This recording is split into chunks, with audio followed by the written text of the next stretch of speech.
الحمد لله كفى وسلام على عباده الذين اصطفى أما بعد فقد قال الله تبارك وتعالى في كلامه المجيد وفرقانه الحميد. أعوذ بالله من الشيطان الرجيم.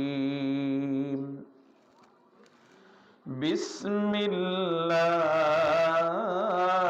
الرحمن الرحيم. واعبدوا الله ولا تشركوا به شيئا وبالوالدين إحسانا. وقال تعالى في شأن حبيبه آمرا ومخبرا إن الله وملائكته يصلون على النبي يا أيها الذين آمنوا صلوا عليه وسلموا تسليما. সকলেই জবান ছেড়ে মহব্বতের সাথে পড়েন আল্লাহুম্মা সাল্লি আলা মুহাম্মাদ ওয়া আলা আলি মুহাম্মাদ কামা সাল্লাইতা আলা ইব্রাহিম ইন্নাকা হামিদুম মাজিদ। এই দুরূদ আমাদের মুখস্থ আছে কার কার? একটু হাত জাগাই তো। ইনশাআল্লাহ সবার মুখস্থ আছে তো। পড়ার ভাব দেখে তো মনে হয়েছে আজকে জীবনে প্রথম এই দুরূদটা শুনছেন। আর একটু মহব্বতের সাথে পড়েন আল্লাহুম্মা বারিক আলা মুহাম্মাদ ওয়া আলা আলি মুহাম্মাদ কামা বারাকতা আলা ইব্রাহিম ওয়া আলা আলি ইব্রাহিম ইন্নাকা হামিদুম মাজিদ। বালাগাল উলা বিকামালিহি কাশাফাদ দুজা বিজামালিহি হাসুনাত জামিউ খিসালিহি সাল্লু আলাইহি ওয়া আলিহি লা ইলাহা ইল্লাল্লাহ লা ইলাহা ইল্লাল্লাহ লা ইলাহা ইল্লাল্লাহ। অত্র এলাকার মুরব্বিয়ানে আওয়াম, কলিজার টুকরা যুবক বন্ধুগণ, স্নেহের ছোট ভাই, পর্দার অন্তরালে অবস্থানরত আমার সম্মানিতা শ্রদ্ধেয়া মা এবং বোনেরা, আমরা সকলেই সে মহান স্রষ্টা আল্লাহ রাব্বুল আলামিনের দরবারে কালিমাতুশ শুকর আদায় করি যে আল্লাহ রাব্বুল আলামিন অত্যন্ত দয়া ও মায়া করে ভালোবেসে দুনিয়াবী ঝামেলা থেকে মুক্ত রেখে আল্লাহ রাব্বুল আলামিনের আশিকিন, জাকিরিন, শাকিরিনদের মজলিসে, কোরআন এবং সুন্নাহর আলোচনার মজলিসে, উলামায়ে কিরামদের মজলিসে রাসূলুল্লাহ সাল্লাল্লাহু আলাইহি ওয়াসাল্লামের পবিত্র জবানের ঘোষণা অনুযায়ী বেহেশতের বাগানে আমাদেরকে বসার মতো তৌফিক দান করেছেন। এজন্য কালিমাতুশ শুকর আদায় করি আলহামদুলিল্লাহ। সম্মানিত হাজিরিন, আল্লাহ রাব্বুল আলামিনের দয়া, অনুগ্রহ, ভালোবাসা না থাকলে কোনো অবস্থাতেই আমরা আজকের মাহফিলের প্যান্ডেলে হাজির হতে পারতাম না। আওয়াজ দিয়ে বলেন ঠিক কিনা? আল্লাহ তাআলা দয়া করেছেন, অনুগ্রহ করেছেন, ভালোবেসেছেন, সুযোগ করে দিয়েছেন বিদায় আমরা আজকের মাহফিলে উপস্থিত হতে পেরেছি। আওয়াজ দিয়ে বলেন ঠিক কিনা? অন্যথায় এই এলাকায় কি শুধুমাত্র এই কয়জন মানুষের বসবাস? আরেকটু আওয়াজ দিয়ে বলেন, আপনাদের কষ্ট হচ্ছে? ডিসেম্বরের 2 তারিখ থেকে শুরু হয়েছে, ধারাবাহিক এই পর্যন্ত চলতেছে। আমাদের যদি কষ্ট না হয়, একদিন মাহফিলে বসে কষ্ট করলে চলবে না। একটু আওয়াজ দিয়ে কথা বলতে হবে। রাজি আছি তো ইনশাআল্লাহ? মুসলমান ইমানদার আমার দিকে লক্ষ্য করেন। তো এই এলাকায় কি শুধুমাত্র এই কয়জন মানুষের বসবাস? না, এই এলাকায় আমাদের চেয়ে সুন্দর চেহারার মানুষ আছে না নাই? আমাদের চেয়ে বেশি ক্ষমতার মালিক এমন মানুষ এই এলাকায় আছে না নাই? আমাদের চেয়ে বেশি সম্পদশালী এমন ব্যক্তি এই এলাকায় আছে না নাই?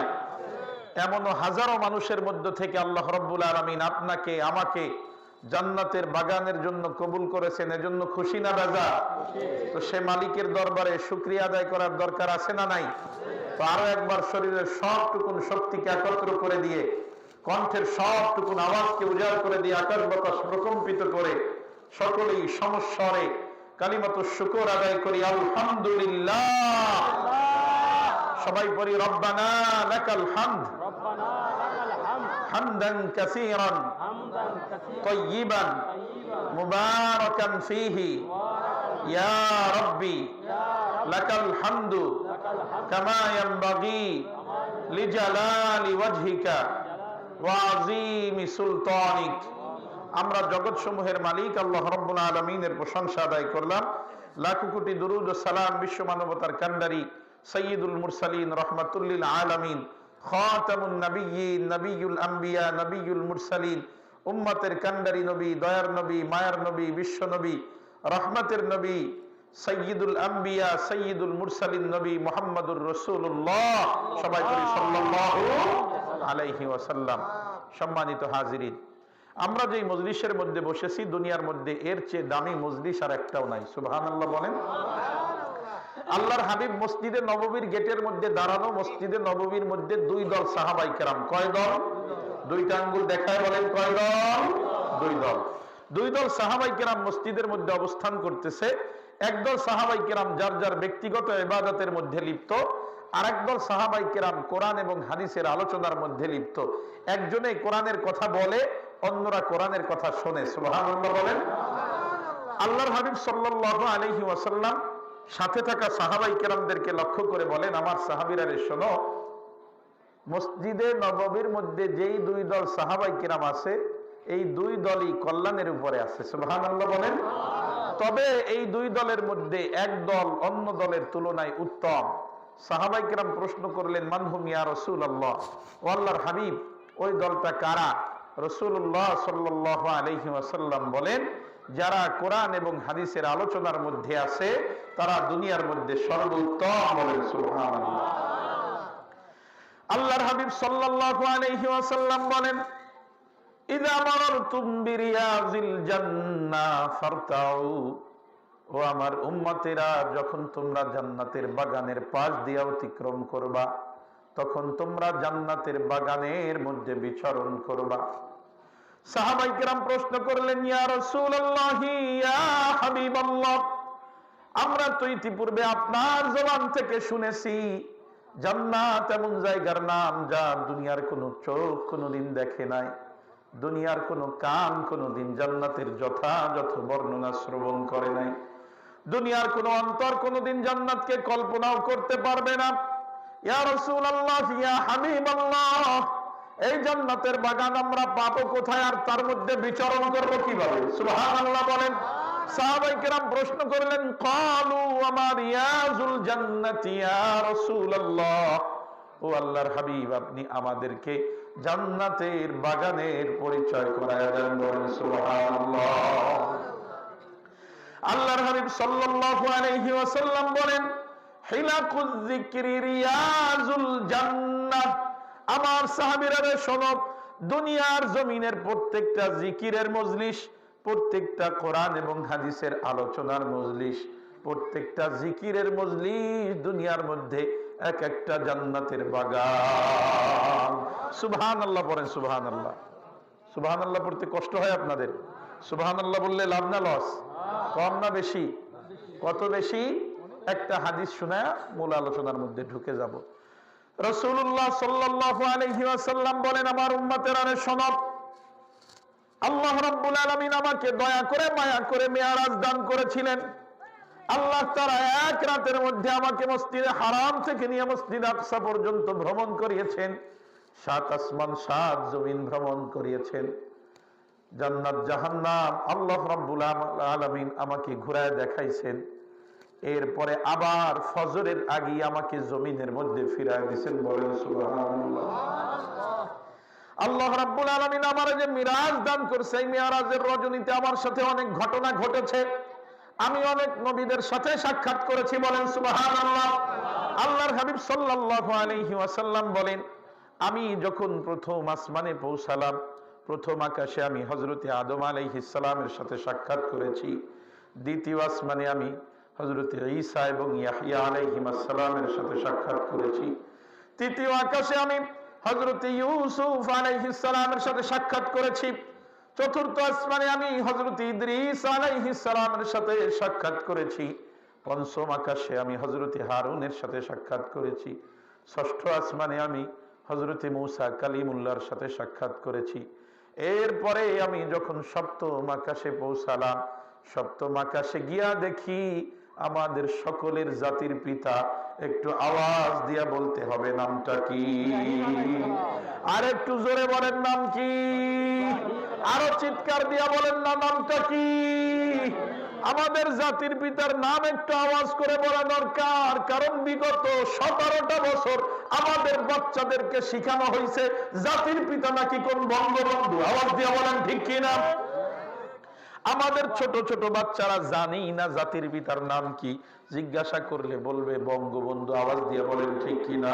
এজন্য মুসলমানদেরকে গত 16 বছর ওরা যেভাবে চিৎকার করে বলছে জাতির পিতা বঙ্গবন্ধু, এখন আবার মুসলমানদেরকে চিৎকার দিয়া দুনিয়াবাসীকে জানাইতে হবে জাতির পিতা কোনো নীতিভ্রষ্ট মানুষ হতে পারে না। আমাদের জাতির পিতা তাওহীদবাদী, আমাদের আব্বাজান হযরতে ইব্রাহিম খলিলুল্লাহ। দিয়ে বলেন ঠিক কিনা? এজন্য মুসলমান ইমানদার জাতির পিতার নামটা ফলো করে প্রচার করতে হবে। দুনিয়ার কোন নীতিভ্রষ্ট কোন মানুষ মুসলমানদের জাতির পিতা হতে পারে না। আওয়াজ দিয়ে বলেন ঠিক কিনা? মুসলমানদের জাতির পিতা হলেন তাওহীদবাদী আমাদের আব্বাজান হযরতে ইব্রাহিম খলিলুল্লাহ। বিগত সময়ে জাতির পিতা চাপায়া দেওয়ার চেষ্টা করা হয়েছে, কিন্তু জানে না কাউরে সাইফা দইরা বাপ বানানো যায় না। আওয়াজ দিয়ে বলেন ঠিক কিনা? এজন্য বিগত 17 বছর যাদের সামনে জাতির পিতা বলে বলে চিৎকার করা হয়েছে, ক্ষমতার পতনের পর ওই জাতির পিতার সুসন্তানেরা আব্বার মাথার উপরে উঠা জাতির পিতার মাথার উপরে উঠা পেশাব করছে। আওয়াজ দিয়ে বলেন ঠিক কিনা? এজন্য জাতির পিতা চাপায় দেওয়া যায় না। যারা এরকম করে তাদের পরিণতি এমনটাই হয়। আওয়াজ দিয়ে বলেন ঠিক কিনা? মুসলমানদের জাতির পিতার নাম কি? হযরত ইব্রাহিম আলাইহিস সালাতু ওয়াস সালাম। আল্লাহর হাবিব সাল্লাল্লাহু আলাইহি ওয়াসাল্লাম বলেন, সপ্তম আকাশে গিয়া হযরত ইব্রাহিমের সাথে আমার সাক্ষাৎ হয়েছে। সুবহানাল্লাহ। আল্লাহর হাবিব বলেন, লাকিতু ইব্রাহিম আলাইহিস সালাতু ওয়াস সালাম লাইলাতান উসরিয়া বি। মিরাজের রজনীতে হযরত ইব্রাহিম আলাইহিস সালামের সাথে আমার সাক্ষাৎ হয়েছে, কথাবার্তা হয়েছে, সালাম মুসাফা হয়েছে। কথাবার্তার এক পর্যায়ে আব্বা জান আমারে ডাক দিয়া বলতেছেন, ইয়া মুহাম্মদ আকরি উম্মাতাকা মিন্নিস সালাম। ও মুহাম্মদ, তুমি তোমার উম্মতকে আমার পক্ষ থেকে সালাম জানায় দিবা। বলেন সুবহানাল্লাহ। আজকে থেকে 1450 বছর পূর্বে 7 আসমানের উপর দিয়ে আমাদের আব্বাজান আমাদেরকে সালাম দিছে। সুবহানাল্লাহ বলেন। এরপরে আব্বাজান বলেন, ওয়া আখবিরহুম আন্নাল জান্নাতা তাইয়্যিবাতুত তুরবাতি ওয়া আযবাতুল মা।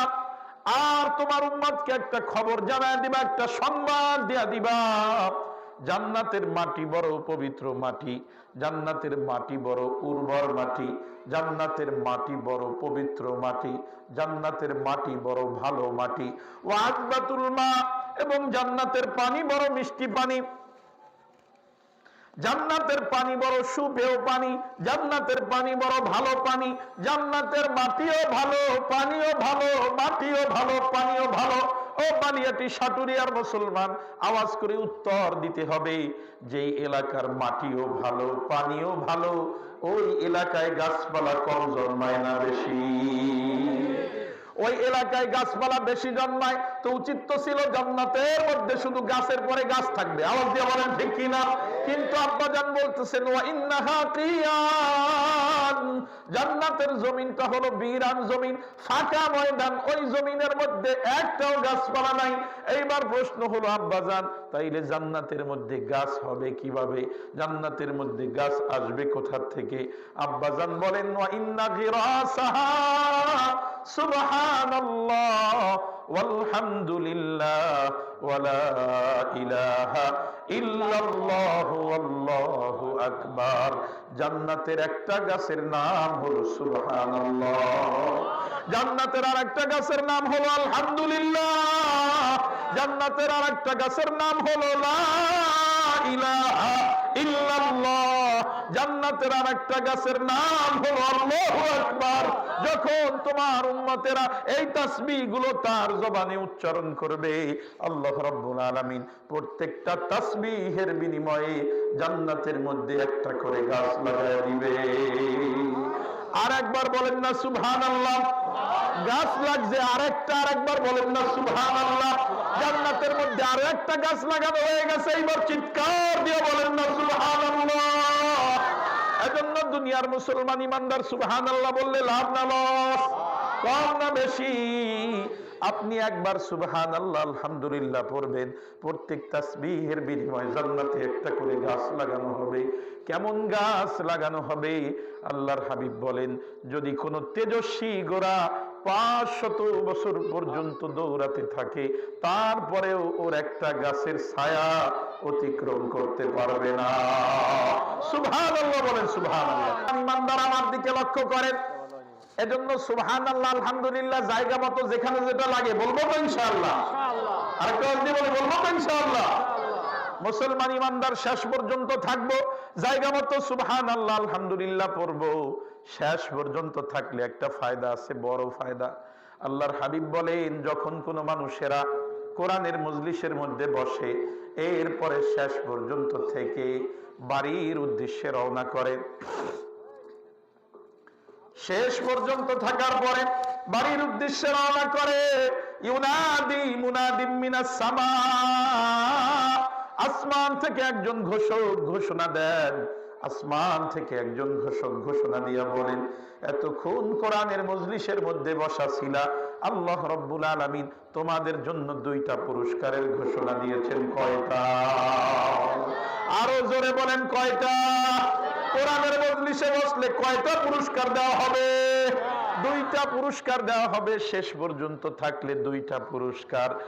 1 নাম্বার হলো কুমু মাগফুরাল লাকুম, ওই ঘোষক ঘোষণা দিয়া বলেন, আল্লাহ রাব্বুল আলামিন তোমার জিন্দেগীর সমস্ত পাপগুলোকে মাফ করে দিয়েছে।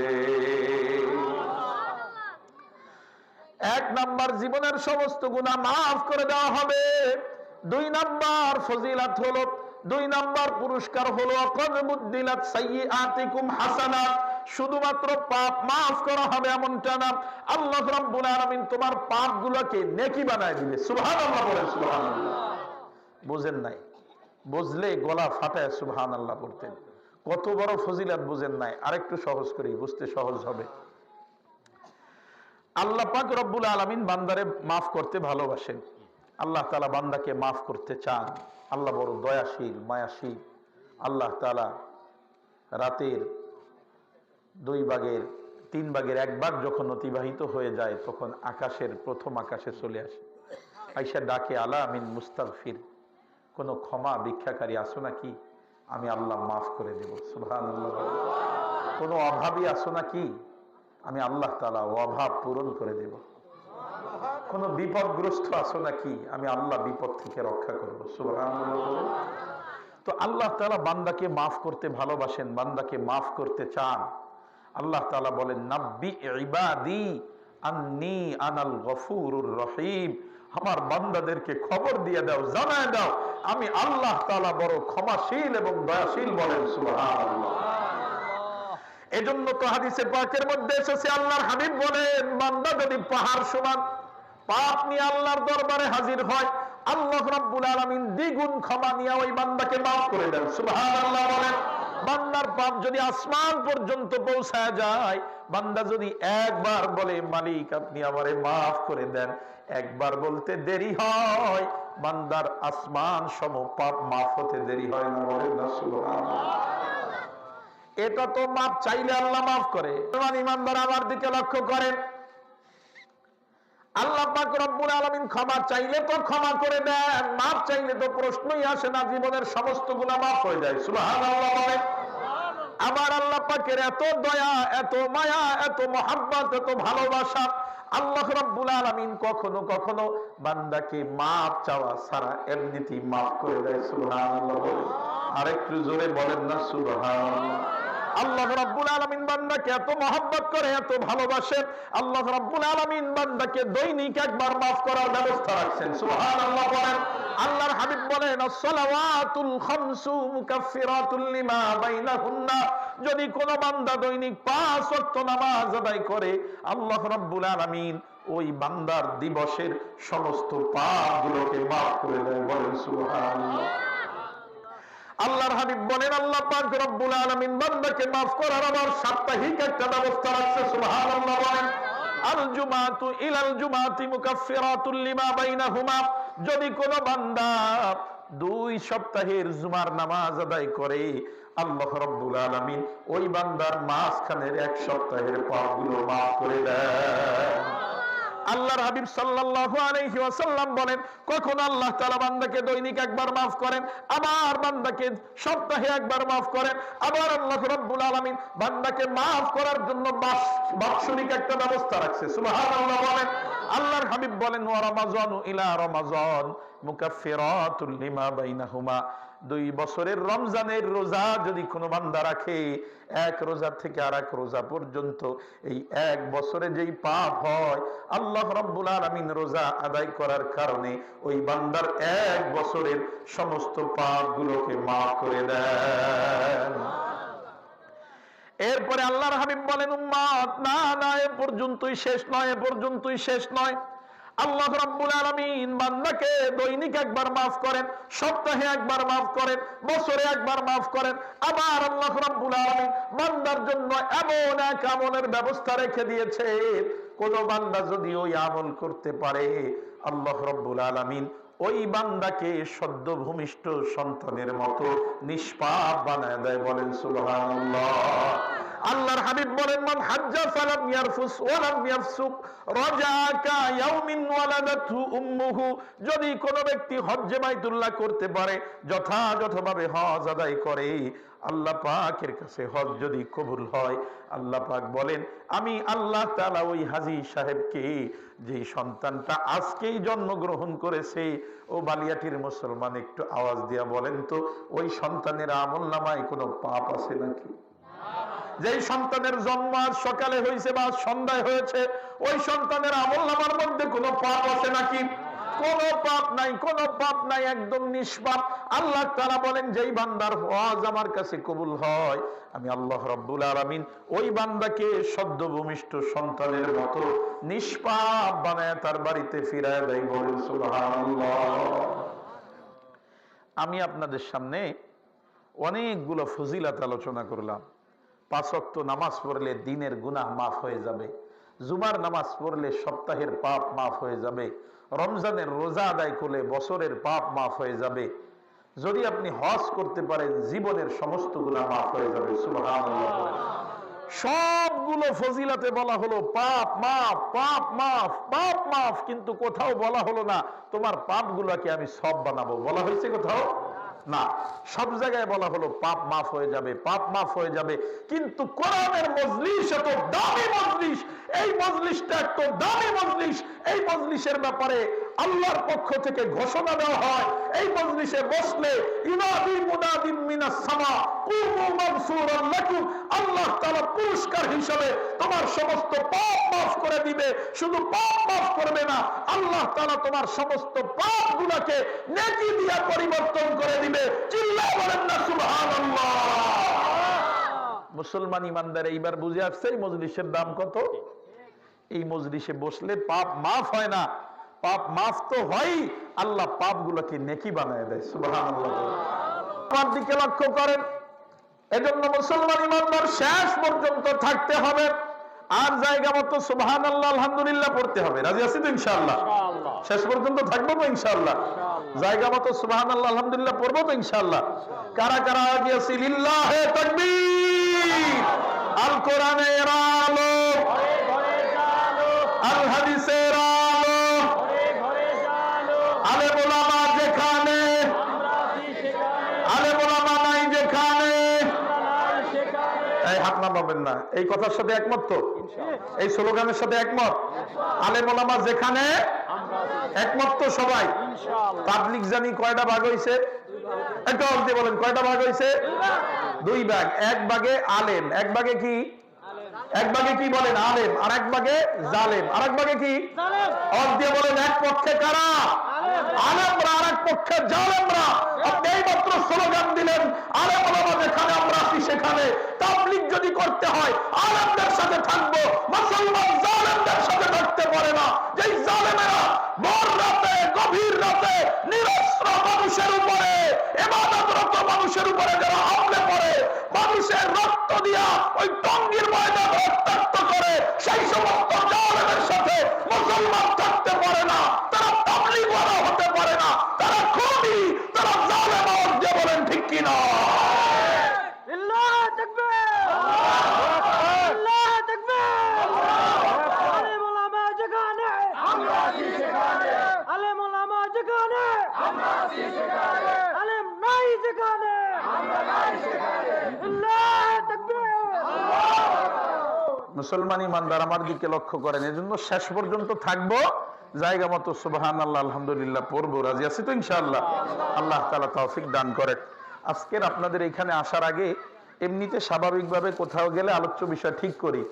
আজকে কোনো আলোচ্য বিষয় ঠিক করি নাই। তো আসার পরে এই যে আপনাদের প্রধান অতিথি যুবক ভাইদের নেশা পানি নিয়ে কিছু বলছে, তো একটা হাদিস মনে পড়ছে, ওই হাদিস নিয়ে আলোচনা করবো ইনশাআল্লাহ। হাদিসটা হলো মেশকাত শরীফের 61 নম্বর হাদিস। মেশকাত শরীফ হাদিসের যে কিতাব আছে, ওই কিতাবের 61 নম্বর হাদিস। হাদিসের বর্ণনাকারী সাহাবী হযরতে মুআজ রাদিয়াল্লাহু তাআলা আনহু।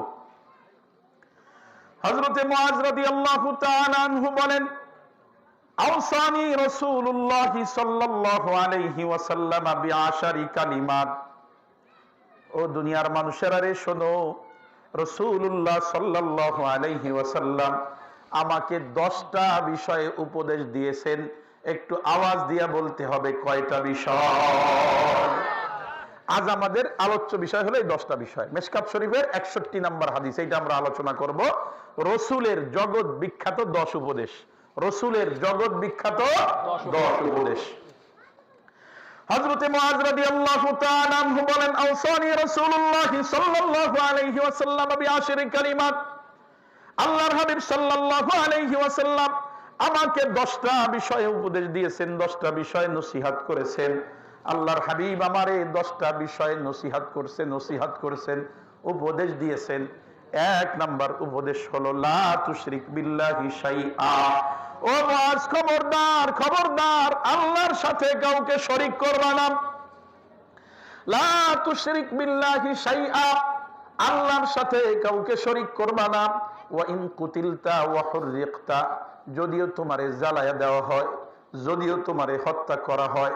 অন্য বর্ণনায় আছে আও সুল্লিবতা, যদিও তোমাকে শুলের মধ্যে চড়ানো হয়, তারপরেও খবরদার, খবরদার, প্রয়োজনে জীবন দিবা, প্রয়োজনে আগুনে প্রজ্বলিত হবা, প্রয়োজনে শুলের মধ্যে চড়ে শাহাদাত বরণ করবা, তারপরেও আল্লাহর সাথে কাউকে শিরিক করবা না। ঘোষণা কর। 1 নাম্বার উপদেশ হলো আল্লাহর সাথে কাউকে শিরিক করবা না। কোন অবস্থাতেই আল্লাহর সাথে শিরিক করবা না। জীবন চলে যেতে পারে, তারপরও শিরিক করা যায় না। কারণ কি? কারণ কি?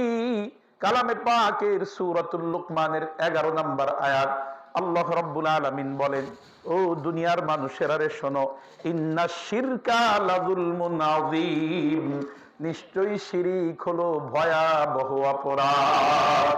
দুনিয়ার মধ্যে যত পাপ আছে, দুনিয়ার মধ্যে যত অপরাধ আছে, এর মধ্যে সবচেয়ে ভয়াবহ, সবচেয়ে জঘন্য পাপের নাম হলো শিরিক। বলেন না নাউযুবিল্লাহ। বুখারী শরীফের 5976 নম্বর হাদিসের বর্ণনা, বুখারী শরীফের 5976 নম্বর হাদিস। হাদিসের বর্ণনাকারী সাহাবী হযরতে আবু বকর রাদিয়াল্লাহু তাআলা আনহু। আবু বকর রাদিয়াল্লাহু তাআলা আনহু না, আরেক সাহাবী নাম হলো আবু বকরা।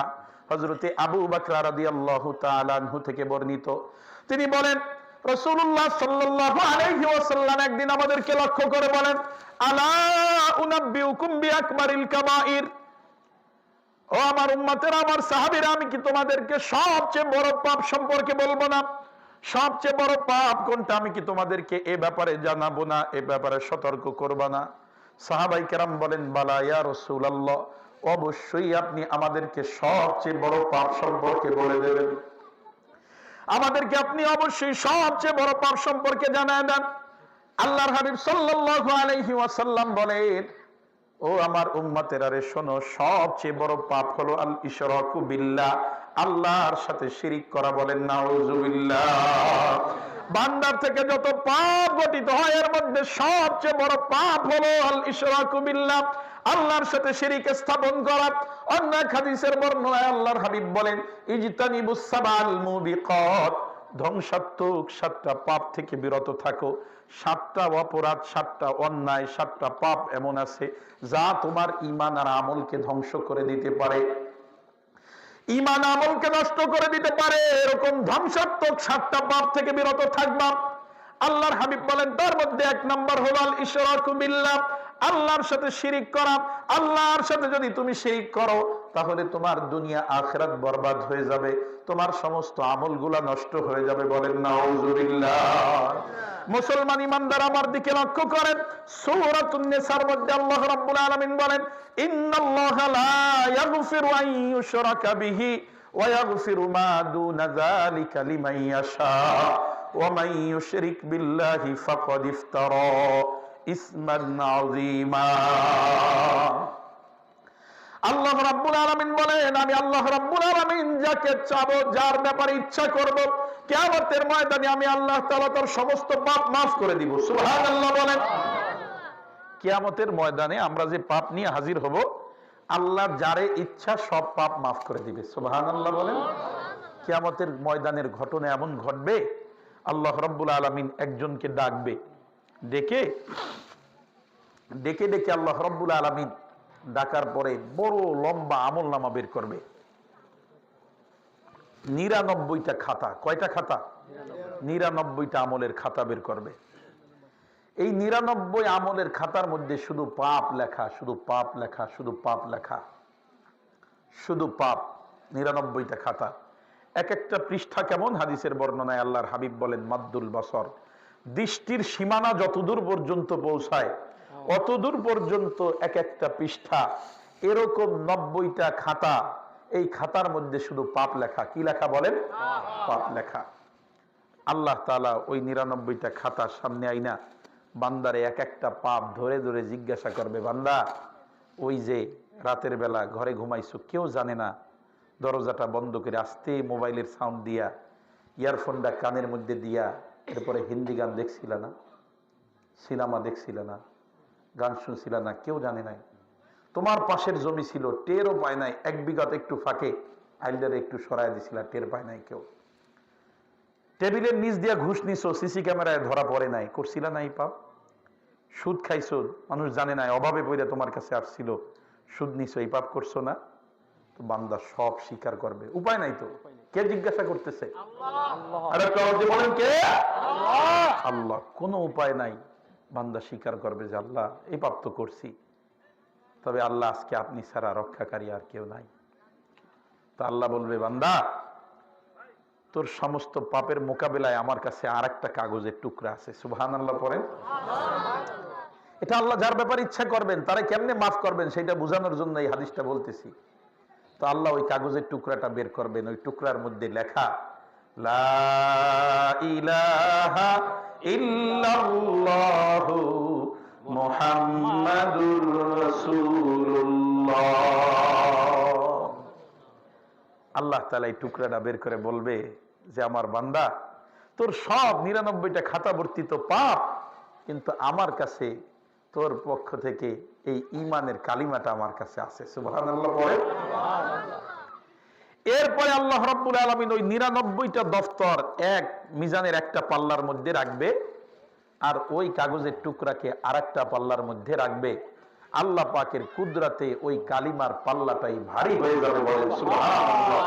আল্লাহ রাব্বুল আলামিন ওই বান্দাকেও মাফ করে জান্নাত দিয়ে দেবে, সুবহানাল্লাহ। আল্লাহ রাব্বুল আলামিন এই কথাই বললেন, ইন্নাল্লাহা লা ইয়াগফিরু আন ইউশরাকা বিহি ওয়া ইয়াগফিরু মা দুনা যালিকা লিমান ইয়াশা। আমি আল্লাহ রাব্বুল আলামিন যার ব্যাপারে ইচ্ছা করব, লিমান ইয়াশা, যার ব্যাপারে আমার ইচ্ছা হবে, আমি আল্লাহ তাআলা তার জিন্দেগীর সমস্ত পাপ মাফ করে দিব। তার চুরির পাপ আছে আমি মাফ করে দিব, তার জেনার পাপ আছে আমি মাফ করে দিব। দুনিয়ায় মিথ্যা কথা বলছে, চাইলে আমি মাফ করতে পারি, সব পাপ মাফ হয়ে যাবে, সব পাপগুলো আমি মাফ করে দিব। তবে ইন্নাল্লাহা লা ইয়াগফিরু আন ইউশরাকা বিহি, কোন বান্দা যদি দুনিয়ার মধ্য থেকে শিরিক নিয়া পরপারে পারি জমায়, শিরিক করার পরে তওবা করার সুযোগ না পায়, আল্লাহ তাআলা বলেন আমি আল্লাহ তাআলা কিয়ামতের ময়দানে কোন মুশরিককে maaf করব না, বলেন নাউযুবিল্লাহ। মুসলমান ইমানদার এক নম্বর উপদেশ হলো লা তুশরিক বিল্লাহি শাইআ। ও মুআজ, খবরদার খবরদার, আল্লাহর সাথে কাউকে শিরিক করবা না, কারণ আল্লাহ কিয়ামতের ময়দানে সব পাপ মাফ করবে, শিরিক মাফ করবে না। আল্লাহ কিয়ামতের ময়দানে সব পাপ ক্ষমা করবে, কিন্তু শিরিক ক্ষমা করবে না। কালামে পাকের সূরাতুল মাইদার মধ্যে আল্লাহ রাব্বুল আলামিন বলেন, ইন্নাহু মান ইউশরিক বিল্লাহি ফাকাদ হারামাল্লাহু আলাইহিল জান্নাহ ওয়া মাওয়াহুন নার ওয়া মা লিয-যালিমিনা মিন আনসার। আল্লাহ রাব্বুল আলামিন বলেন, যে ব্যক্তি শিরিক করে, যে ব্যক্তি আল্লাহর সাথে কোনো কিছুকে শিরিক করে, ফাকাদ হারামাল্লাহু আলাইহিল জান্নাহ, আল্লাহ রাব্বুল আলামিন ওই ব্যক্তির উপরে জান্নাতকে হারাম ঘোষণা করে দিবেন, বলেন নাউযুবিল্লাহ। মুশরিকের জন্য জান্নাত হারাম হয়ে যাবে। মুশরিকের ঠিকানা কি হবে? আল্লাহ রাব্বুল আলামিন বলেন ওয়া মাওয়াহুন নার, মুশরিকের ঠিকানা হবে জাহান্নাম, মুশরিকের ঠিকানা হবে জাহান্নাম। কিয়ামতের ময়দানে যদি মানুষ বিপদের সম্মুখীন হয়, অনেক আল্লাহওয়ালা ব্যক্তিরা, আম্বিয়া আলাইহিমুস সালাম, ওলামায়ে কেরাম, হাফেজ আলেমরা, আল্লাহওয়ালা ব্যক্তিরা, তারা ওই বিপদগ্রস্ত ব্যক্তিদের ব্যাপারে আল্লাহর দরবারে সুপারিশ কইরা তাদেরকেও জান্নাতে নিয়ে যাবে, সুবহানাল্লাহ বলেন।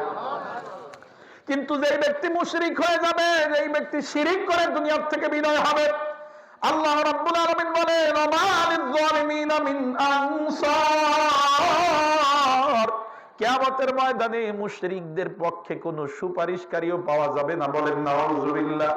এজন্য মুসলমান ইমানদার এক নাম্বার উপদেশ হলো শিরিক করা যাবে না। আরেকটা আওয়াজ দিয়ে বলেন যাবে না, কোন অবস্থাতেই শিরিক করা যাবে না। আমরা মানিকগঞ্জের মুসলমান তুলনামূলক শিরিকটা একটু বেশি করি, বলেন নাউযুবিল্লাহ। তুলনামূলক বেশি করি। আমার বাড়ি পিরোজপুর, আমার বাড়িতে, আমাদের এলাকায় আপনাদের এই এলাকার মতো এত শিরিক হয় না, এত শিরিক দেখি নাই। যেইদারে মুসলমান ইবাদত মনে করে শিরিক করে, নাউযুবিল্লাহ বলে। শিরিক যেটা, সেটা শিরিক হিসাবে যাই না করে অনেক মানুষ, সেটা ভিন্ন কথা। কিন্তু আপনাদের এই অঞ্চলে অনেক মানুষ মনে করে ইবাদত, ইবাদত মনে করে শিরিক করে, কথা বলেন ঠিক কিনা? শিরিক কাকে বলে? যেই জিনিস একমাত্র আল্লাহর জন্য করতে হয়, ওইখানে অন্য কাউকে সম্পৃক্ত করার নাম শিরিক। বুঝতে পারলেন? একদম সংক্ষিপ্ত পরিচয়। যেই জায়গায় আল্লাহরে এক রাখা দরকার, ওই আল্লাহর সাথে অন্য কাউকে মিলালেই শিরিক। তিন জায়গায় আল্লাহরে এক রাখতে হয়। কয় জায়গায়? তিন জায়গায়। রুবুবিয়াতের ক্ষেত্রে, রুবুবিয়াত মানে জীবন দান, মরণ দান, খাওয়ানো, রিজিক দেওয়া, লালন পালন করা, এই বিষয়গুলোকে বলা হয় রুবুবিয়াত। এই ক্ষেত্রে একমাত্র মালিক কে? আল্লাহ। দুনিয়ার মধ্যে আমরা যে জীবন লাভ করছি, জীবন দিয়েছেন কে? আল্লাহ। আবার যখন চলে যাব মরণ দিবেন কে? আল্লাহ। আমরা যে দুনিয়ায় আসি আমাদেরকে রিজিক দেয় কে? আল্লাহ। আমাদেরকে লালন পালন করে এই দুনিয়াটা সুন্দরভাবে পরিচালনা করেন কে? আল্লাহ। আল্লাহ। এইটার নাম হলো রব। এই রব হিসাবে একমাত্র কাকে বিশ্বাস করতে হবে? আল্লাহ ছাড়া আর কেউ জান দিতে পারে? জান নিতে পারে? খাওয়াইতে পারে? লালন পালন করতে পারে? নাই, সব কিছুর একচ্ছত্র ক্ষমতা কার? আল্লাহ। দুই নাম্বার হলো আসমা এবং সিফাতের ক্ষেত্রে আল্লাহকে এক মানতে হয়। আসমা সিফাত মানে আল্লাহ তাআলার গুণবাচক অনেক নাম আছে, আল্লাহ তাআলার গুণবাচক অনেক নাম আছে, যেমন এক হাদিসের মধ্যে আসছে 99টা। আল্লাহ রসুল বলছেন মান আহসাহা দাখালাল জান্নাহ, যে ব্যক্তি আল্লাহর এই 99টা নাম মুখস্থ করবে ওই ব্যক্তি জান্নাতে প্রবেশ করবে। বলেন সুবহানাল্লাহ। ওই যে আসমাউল হুসনা হিসাবে আমাদের ছোট ছোট বাচ্চাদের মুখস্থ আছে, নুরানির বাচ্চারা মুখস্থ করছে সুবহানাল্লাহি বিহামদিহি সুবহানাল্লাহিল আযীম। এই যে আল্লাহর নামগুলো আছে, এই নামগুলোর ক্ষেত্রে এই গুণগুলো আল্লাহর ক্ষেত্রে পরিপূর্ণ আছে এবং আল্লাহর মতো এই গুণ অন্য কারো নাই, এই বিশ্বাস করা। 3 নাম্বার যেখানে আল্লাহর এক মানতে হবে, এইটা হলো উলুহিয়াতের ক্ষেত্রে, মানে ইবাদত পাওয়ার উপযুক্ত একমাত্র কে? আল্লাহ। একমাত্র আল্লাহর জন্য ইবাদত করতে হবে। মুসলমান সাধারণত 1 নাম্বার যেখানে আল্লাহর এক মানা লাগবে, রব হওয়ার ক্ষেত্রে মুসলমান শিরিক করে না। মুসলমান রব হওয়ার ক্ষেত্রে বিশ্বাস করে যে আসমান জমিনের মালিক আল্লাহ, এরা মুসলমানেরা বিশ্বাস করে। কথা বলেন ঠিক কিনা? জীবন দিছে আল্লাহ, মরণ দিবেন আল্লাহ, খাওয়ায় আল্লাহ।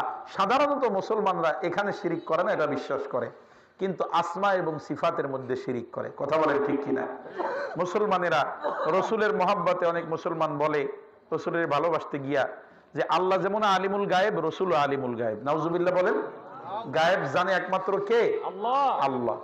রসুল অনেক গায়েবের ব্যাপারে সংবাদ দিছে, তবে আলিমুল গায়েব হিসাবে না। বুঝেন, আগে ভালো করে বুঝেন। রসুল অনেক গায়েবের কথা বলছেন না? জান্নাত জাহান্নাম আমরা দেখছি, আল্লাহ রসুলের মুখ থেকে শুনছি।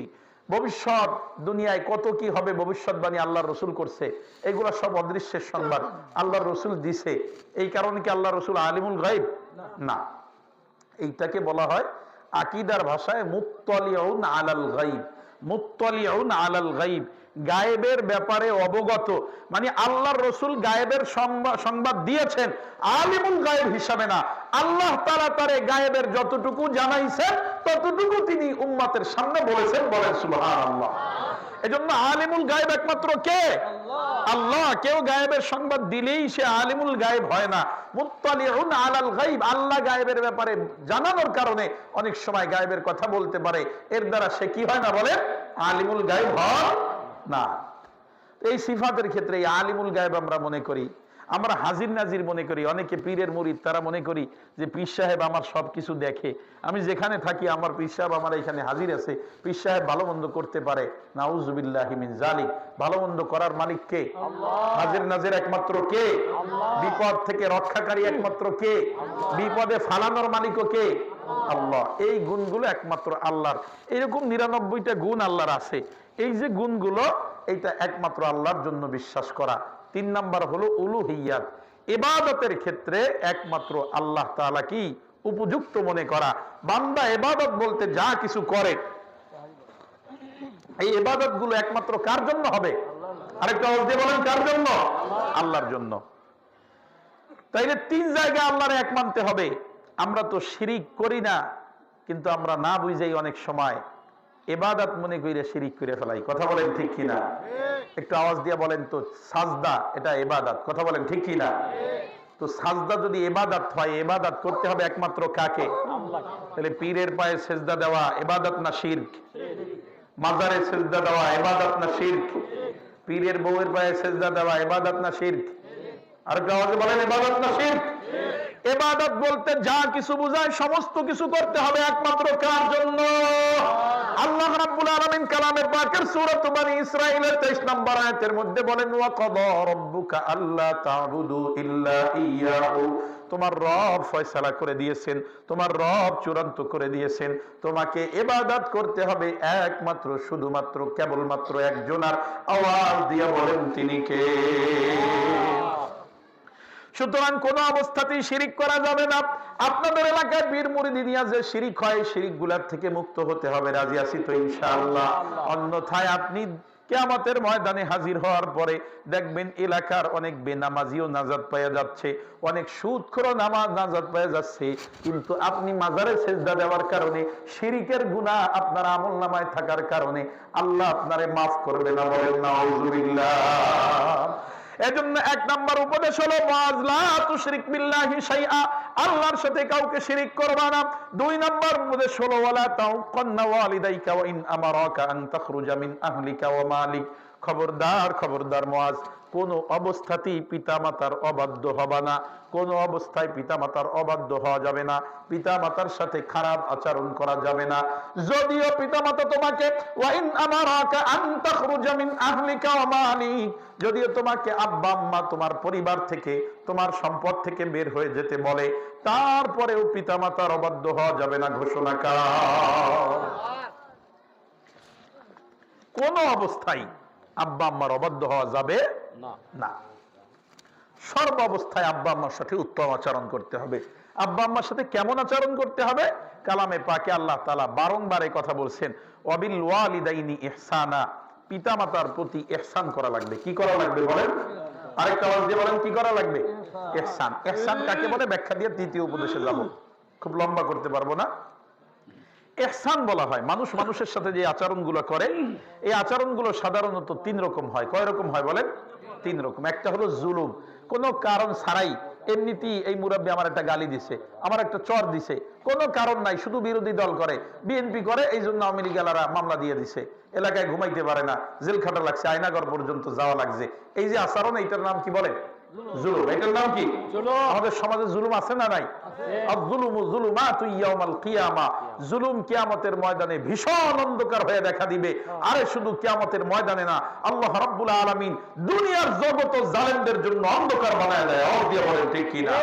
দুনিয়ার বড় জালেম ছিল ফিরআউন, আল্লাহ রাব্বুল আলামিন ওই ভূমন্ত সাগরের মধ্যে চুবায়া চুবায়া কাদামাটি খাওয়া দুনিয়া থেকে বিদায় করেছে। বড় জালেম ছিল নমরুদ, আল্লাহ রাব্বুল আলামিন ল্যাংড়া বসা দিয়া জুতা পিটা করে দুনিয়া থেকে বিদায় করেছে। আর দিয়ে বলেন ঠিক কি না? দুনিয়ার মধ্যে জালেম ছিল, ক্ষমতা পাওয়ার পরে ক্ষমতার অপব্যবহার করে 17 বছর যাবত ওলামায়ে কেরামদের উপরে নির্যাতন করেছে, বিরোধী দলগুলোর প্রতি নির্যাতন করেছে। শুধুমাত্র কোরআনের কথা বলার কারণে অনেক ওলামায়ে কেরামদেরকে 13 বছর পর্যন্ত জেলখানায় রাখা আল্লামা সাইদিকে ফাঁসির কাস্টে ঝুলাতে পারে নাই, নির্যাতন করে হত্যা করেছে। আওয়াজ দিয়ে বলেন এরকম জুলুম সমাজের মধ্যে ছিল। আল্লাহ রাব্বুল আলামিন অন্ধকার অবস্থা কিয়ামতের জন্য অপেক্ষা করে নাই, দুনিয়ায় দেখায় দিয়েছে, দুনিয়ায় দেখায় দিয়েছে। কিয়ামতের অবস্থা তো ভয়াবহ হবেই। দুনিয়ায় দেখায় দিয়েছে 17 বছর ক্ষমতায় থাকার পরেও জুলুম করার কারণে 45 মিনিটের আলটিমেটাম নিয়ে দেশ ছাড়তে বাধ্য হয়েছে। আওয়াজ দিয়ে বলেন মুসলমান ইমানদার, আল্লাহ পাকের একটা নিজাম আছে। আল্লাহ তাআলা যত বড় জালেম তারে শায়েস্তা করে তত ক্ষুদ্র জিনিস দিয়া। সুবহানাল্লাহ পড়েন। জালেম ছিল ফিরআউন, ফিরআউনকে আল্লাহ তাআলা শায়েস্তা করছে পানি দিয়া। লম্বা মানুষ ছিল, দেখছেন না ওই যে সেই জাদুঘরে এখনো লাশ আছে, কত লম্বা। তো ওরকম একজন লম্বা মানুষের নদীর মধ্যে ডুবে মরার তো কথা না, কথা বলেন ঠিক কি না? কথা নাকি? কিন্তু আল্লাহ তাআলা ওই পানি আর কাদা খাওয়াইয়া দুনিয়ার থেকে বিদায় করবে। জালেম ছিল, আল্লাহ তাআলা পানি দিয়ে তারপরে মারছে। পানি দিয়া সাধারণত মারা যায় নাই, কাউরে মারতে কামান লাগে, হ্যাঁ দরবারি লাগে, কিন্তু আল্লাহ জালেমরে শায়েস্তা করছে, পানির মধ্যে সুবাইয়া সুবাইয়া দুনিয়ার থেকে বিদায় করছে। আওয়াজ দিয়ে বলেন ঠিক কিনা? বড় জালেম ছিল নমরুদ। কত বড় জালেম! আল্লাহর দিকে তীর নিক্ষেপ করছে, বলছে আসমানের খোদারেও মাইরে ফেলাবো। নাউজুবিল্লাহ বলেন। আল্লাহর উপরে তীর মারছে। তো এইরকম বড় জালেম আল্লাহ রাব্বুল আলামিন দুনিয়ার থেকে বিদায় করছেন মশা দিয়া। সুবহানাল্লাহ বলেন। মশা, তাও সুস্থ নাকি অসুস্থ মশা? ল্যাংড়া মশা দিয়ে আল্লাহ তাআলা দুনিয়ার থেকে বিদায় করছে। খালি মশা দিয়া না, ভাড়া কইরা জুতার বাড়ি খাওয়াইয়া বিদায় করছে। কথা বলেন ঠিক কিনা? এমনি জুতার বাড়ি না, ভাড়া করছে লোক, যে জুতার দিয়ে পিড়াইলে একটু ভালো লাগে মাথার মধ্যে, তাইলে তোমারে আমি টাকা পয়সা দেবো, তুমি আমার জুতার দিয়ে পিটাবা। টাকা দিয়া ভাড়া করে লোক রাইখা জুতার পিটান খায় দুনিয়ার থেকে বিদায় হয়েছে। ঠিক কিনা? জালেম বসেছিল 17টা বছর আমাদের মাথার উপরে, জালেম বসেছিল, জুলুম করেছে। কোরআনের মাহফিলের অনুমতি পাওয়া যায় না। আওয়াজ দিয়ে বলেন ঠিক কিনা? কোরআনের মাহফিল একটা করতে গেলে দৌড়াইতে দৌড়াইতে আয়োজক কমিটির জুতা ক্ষয় হয়ে গেছে, অমুক অফিসে যাও তমুক অফিসে যাও। মাহফিল করবেন এই গ্রামে, ওই অনুমতি আনতে হবে মানিকগঞ্জের ডিসি অফিস দিয়া। কথা বলেন ঠিক কিনা? এইভাবে জুলুম নির্যাতন করা হয়েছে। অনেক আলোচকদের অবস্থা এমন ছিল, ওই আলোচকের মাহফিল এলাকার মধ্যে হতে দেওয়া হয় নাই। আবার আলোচকরা যখন কথা বলছে ওই বদমাইশগুলো স্টেজের মধ্যে বসেছিল। বসে থাকার পরে যখন আলোচকরা একটু কথা বলছে, ওর গায়ে একটু লাগছে, সাথে সাথে আলোচকের সামনে দিয়া মাইক সরায় দিছে। এমন জালেম আছে না নাই? আবার অনেক জায়গায় আলোচকের উপরে নির্যাতন করছে, তার গায়ের মধ্যে হাত তুলেছে। এমন জালেম ছিল কি ছিল না? ও দুনিয়ার মুসলমানের জন্য জুলুম যত বেড়ে গেছে, আল্লাহ রাব্বুল আলামিন দুনিয়ার মানুষদেরকে দেখাইছে যে না, বিএনপির আন্দোলনের দরকার নাই, জামাতের আন্দোলনের দরকার নাই, বড় বড় রাজনৈতিক ব্যক্তিদের আন্দোলনের দরকার নাই। আমি আল্লাহ যখন জালিমের পতন ঘটাতে চাই, তখন প্রাইমারির ছাত্রদের আন্দোলন দিয়া 17 বছরের ক্ষমতাধরকে দেশ ছাড়া করতে পারি। আওয়াজ দিয়া বলেন ঠিক কিনা?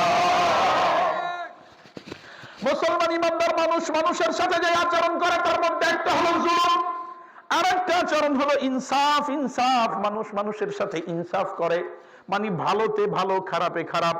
আপনার সাথে আমি ভালো আচরণ করছি তো আপনিও ভালো করছেন, আমি আপনারে গালি দিছি আপনিও গালি দিছেন, আমি আপনারে চর দিছি একটা, আপনিও দিছেন একটা, মানে সমানে সমান যা করছে তাই। এইটার নাম হলো ইনসাফ। আর একটা হলো ইহসান, মানে অন্যায়ের বিরুদ্ধেও ভালো আচরণ করা, এর নাম হলো ইহসান। বলেন সুবহানাল্লাহ। মানে আপনি অন্যায় করার পরেও আমি উত্তম আচরণ করলাম, এটার নাম হলো ইহসান। আপনি চর দিছেন, আমি বললাম ভাই চর দেওয়ার তো দরকার ছিল না, আপনি কেন মারলেন? আপনার সাথে আমার সম্পর্ক কত ভালো, আপনি বুঝায় বললেই হয়তো, মারার কি দরকার ছিল? আপনি আমারে গালি দিলেন, গালি না দিলেই হয়তো, আপনি কেন মুখ খারাপ করতে গেলেন? আপনি একটা ভদ্র মানুষ, আপনি আমারে বললেই আমি বুঝে নিতাম। এই যে উত্তম আচরণ করা, অন্যায়ের বিরুদ্ধে, অন্যায়ের মোকাবেলায়ও উত্তম আচরণ করা, এইটার নাম হলো ইহসান। বলেন সুবহানাল্লাহ।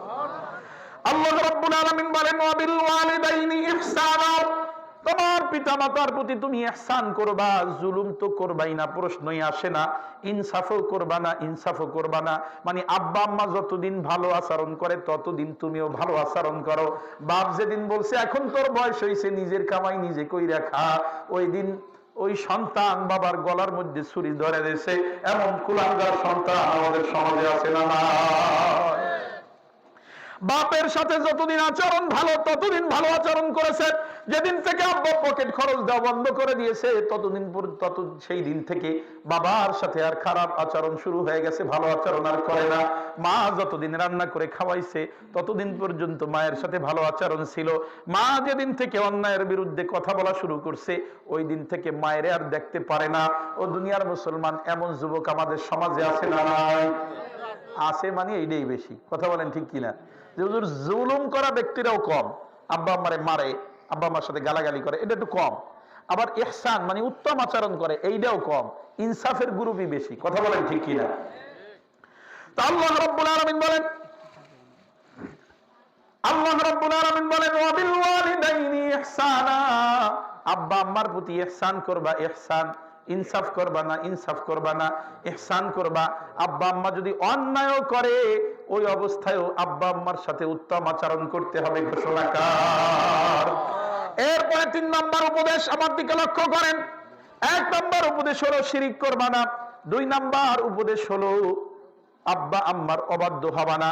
3 নম্বর উপদেশ হলো ওয়ালা তাতরুকান্না সালাতান মাকতুবাতান মুতাআম্মিদান, খবরদার খবরদার ইচ্ছাকৃতভাবে ফরজ নামাজ ত্যাগ করবা না, ইচ্ছাকৃতভাবে নামাজ পরিত্যাগ করবা না। কারণ ফাইন্না মান তারাকা সালাতান মুতাআম্মিদান ফাকাদ বারিআত মিনহু জিম্মাতুল্লাহ, কারণ যে ব্যক্তি ইচ্ছাকৃত ফরজ সালাত ত্যাগ করে, আল্লাহ রাব্বুল আলামিনের জিম্মাদারি ওই ব্যক্তির উপর থেকে উঠে যায়। বলেন নাউযুবিল্লাহ। এজন্য মুসলমান ইমানদার সর্বাবস্থায় নামাজ আদায় করতে হবে, কোনো অবস্থাতেই নামাজ ছাড়া যাবে না। কিন্তু মানিকগঞ্জের একদল পীর আছে, ওই পীরের গোষ্ঠী বলে ওরা নাকি মারেফাত লাভ করছে, এই জন্য ওদের নামাজ লাগে না। এমন পীর নামের ভণ্ড আছে না? ও মুসলমান ইমানদার, বলে শরীয়তের মোল্লার জন্য নামাজ, মারেফাত হয়ে গেলে তারপরে আর নামাজ লাগে না। আমি তো বলি না না, নামাজ ছাড়া যেই মারেফাত, ওইটা মূলত মারেফাত না, ওইটা মাইরের পথ। আওয়াজ দিয়া বলেন ঠিক কি না? নামাজ ছাড়া মারেফাত, তোমার কবরের মধ্যে মাইরের ব্যবস্থা করবে, হাসরের ময়দানে মাইরের ব্যবস্থা করবে, হাসরের ময়দান থেকে ফেরেশতারা মারতে মারতে নিয়ে গিয়ে তোমার জাহান্নামের মধ্যে নিক্ষেপ করবে। আওয়াজ দিয়া বলেন ঠিক কি না? এজন্য মুসলমান ইমানদার, এমন কোন মারেফাতের পর্যায় নাই যেই জায়গায় গেলে তারপরে নামাজ বাদ দেওয়া যায়। আল্লাহর রসুলের চেয়ে বড় মারেফাত তুমি কামাই করছো নাকি? আল্লাহর রসুল জীবনের শেষ মুহূর্ত পর্যন্ত নামাজ আদায় করছে, হাঁটতে পারে না, সাহাবাই কিরামদের ঘাড়ে ভর করে, তারপরে পা টেনে টেনে নিয়ে গিয়ে তারপরে মসজিদে গিয়ে নামাজ পড়ছে। বলেন সুবহানাল্লাহ। যখন দুনিয়ার থেকে বিদায় হয়ে যায় তখন আল্লাহর হাবিব বলেন আসসালাত আসসালাত ওয়া মা মালাকাত আইমানুকুম, ও আমার উম্মতেরা নামাজ নামাজ নামাজ, নামাজের ব্যাপারে যত্নবান হও, নামাজের ব্যাপারে যত্নবান হও, নামাজের ব্যাপারে যত্নবান হও, তিনবার বলেছেন। এজন্য দুনিয়ার মুসলমান ইমানদার আপনারা জানেন রসুলের জমানার মুনাফিকরা পর্যন্ত আল্লাহর রসুলের পিছনে নামাজ আদায় করতে আওয়াজ দিয়ে বলেন ঠিক কি না? শেষ করে দিবে এখনই, হুজুর চলে আসছে, আর কথা বাড়াইতে পারবো না। আপনারা আমার দিকে লক্ষ্য করেন, মিশকাতের হাদিস আছে, সাহাবাই কেরাম বলেন আমাদের সমাজে কেউ ঈমান আনার পরে পাপ কাজ করলে আমরা তারে পাপী মনে করতাম, বেঈমান মনে করতাম না। চুরি করলে চোর মনে করতাম, কিন্তু তারে কি মনে করতাম না? বেঈমান মনে করতাম না। মানে চুরি করলে তারে কাফের মনে করতাম না। জেনা করছে জেনাকার মনে করতাম, কিন্তু জেনা করার কারণে বলতাম না লোকটা এখন কাফের হয়ে গেছে। বুঝতে পারলেন? আমরাও মনে করি না, আমরা চোররে কি কাফের মনে করি নাকি? চোর মনে করি। জেনা করলে তারে অপরাধী পাপী মনে করি, কিন্তু কাফের মনে করি না। সাহাবীদের সময়ও কোন পাপ কাজের কারণে সাহাবীরা তাকে কাফের মনে করতো না।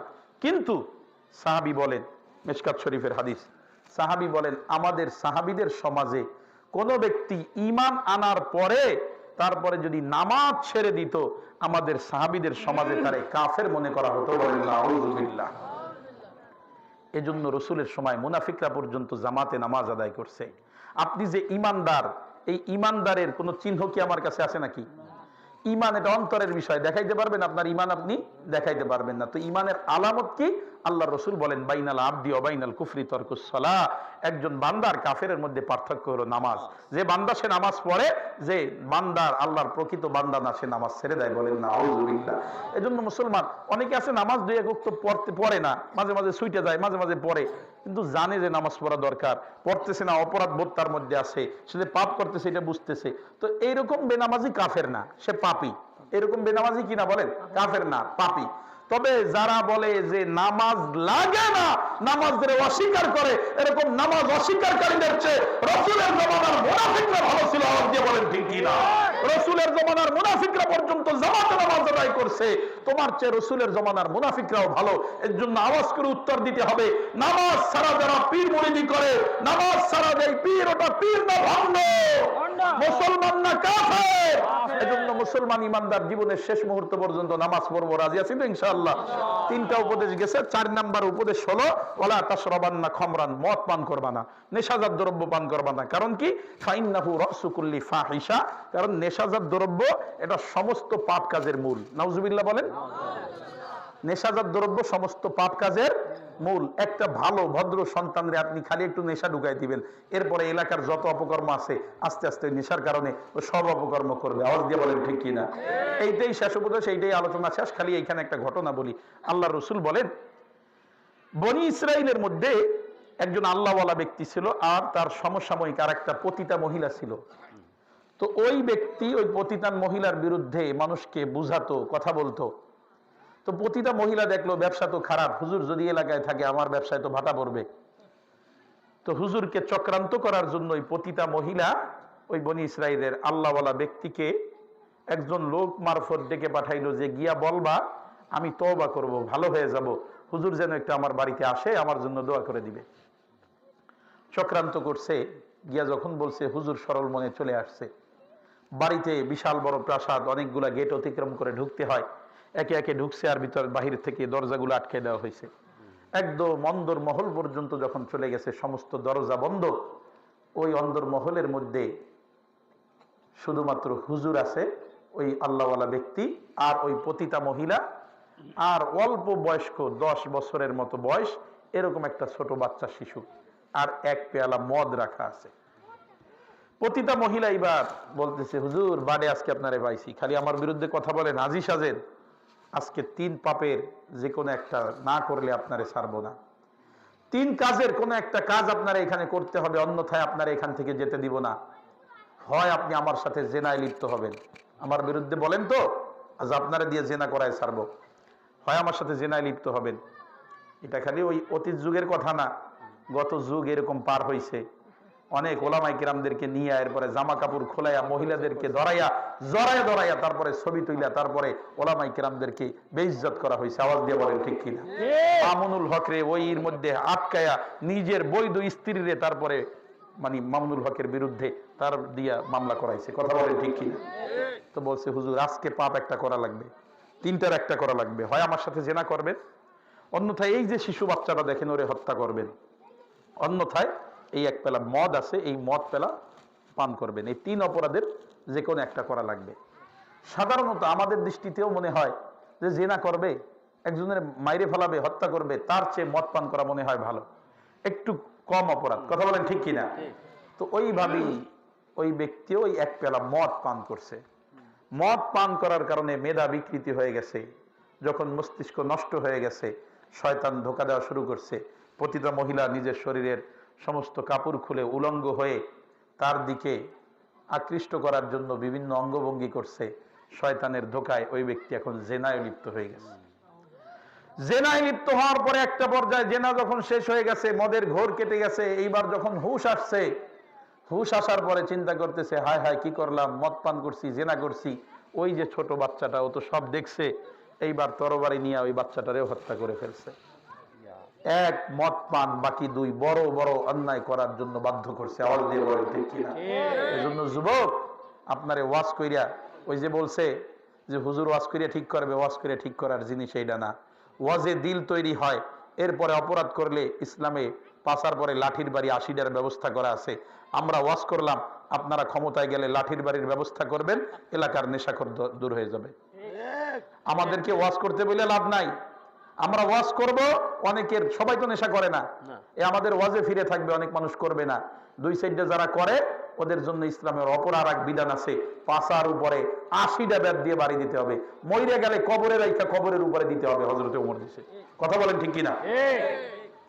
তো আমরা ওয়াজ করে গেলাম, আপনারা ক্ষমতায় আসলে নেশাখোরের বিরুদ্ধে আইন পাশ করে শাস্তির ব্যবস্থা করবেন, তাহলে ইনশাল্লাহ এলাকার নেশাখোর দূর হয়ে যাবে। আর যুবক আপনার প্রতি নসিহত হলেই যে আপনি নিজের জীবনটাকে ধ্বংস করে দিয়েন না, নষ্ট করে দিয়েন না। নেশা যারা পান করে তাদের দুনিয়া আখেরাত সব বরবাদ হয়ে যায়, কিচ্ছু থাকে না। কত উদাহরণ আপনার সামনে আছে, আপনি একটু তাকায় দেখেন না। আপনি যাদেরকে ফলো করেন এইরকম বহু মানুষ আছে যারা, ওই যে কি জানি একটা ছেলে আমাদের দেশে গান গাইতো, ওই যে ভারতে যাইয়া গান টান গাইয়া তারপরে এই চুলটুল বড় রাখছে, নেশা করে ধ্বংস হয়ে গেছে।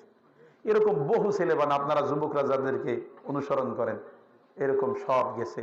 নেশাখোরের ভবিষ্যৎ ভালো না, এই জন্য নেশা ছাড়বো ইনশাআল্লাহ। আমরা 10টা উপদেশের 4টা শুনছি। একটা হলো শিরিক করব না, পিতামাতার অবাধ্য হব না, 3 নাম্বার নামাজ ছাড়বো না, 4 নাম্বার হলো নেশাজাত দ্রব্যের ধারে কাছেও যাব না। বাকিগুলো যদি কোনোদিন সুযোগ হয় পরে বলবো। আজকে এমনিতেও অসুস্থ, লাগাতার প্রোগ্রাম তো, আর এরপরে মোটরসাইকেলে আসছে, একটু ঠান্ডা ঠান্ডা লাগিয়ে গেছে আর কি। আর একদম সেই 2 তারিখ থেকে করতেছি, একটু কষ্ট হয়েছে। আপনারা তো আমার এলাকার মানুষ, এই জন্য ভালো হোক আর খারাপ হোক, আজকে ভালো না লাগলে আরেকদিন জুমায় যাই শুনে আসবেন ইনশাল্লাহ। রাজি আছেন তো ইনশাল্লাহ? কিন্তু কষ্ট না নাই তোকে ইনশাল্লাহ। বেশি জোরে জোরে বলতে পারিনি, আস্তে আস্তে কিছু কথা বলছি। আল্লাহ তাআলা যে আমলের কথাগুলো হয়েছে আমাকে এবং আপনাদের সকলকে আমলে আনার মতো তৌফিক দান করে, যেগুলো ভুল হয়েছে আল্লাহ তাআলা সবগুলোকে মাফ করে দেন। আপনারা সবাই ক্ষমা সুন্দর দৃষ্টিতে দেখবেন। সকলের কাছ থেকে দোয়া চেয়ে আজকের মতো বিদায় নিচ্ছি। আসসালামু আলাইকুম ওয়া রাহমাতুল্লাহি ওয়া বারাকাতুহু।